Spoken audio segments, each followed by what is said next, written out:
आज 5 दिसंबर 2017।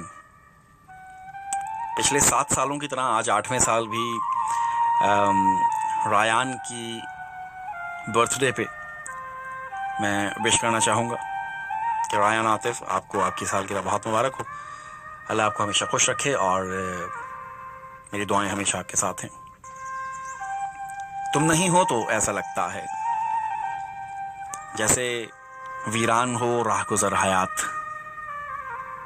जैसे ख्वाबों के रंग फीके हों, जैसे लफ्ज़ों से मौत रसती हो, जैसे सांसों के तार बिखरे हों। तुम नहीं हो तो ऐसा लगता है जैसे रुक रुक के सांस चलती हो, जैसे बेनाम हो दुआ का असर, जैसे किस्तों में उम्र कटती हो। तुम नहीं हो तो ऐसा लगता है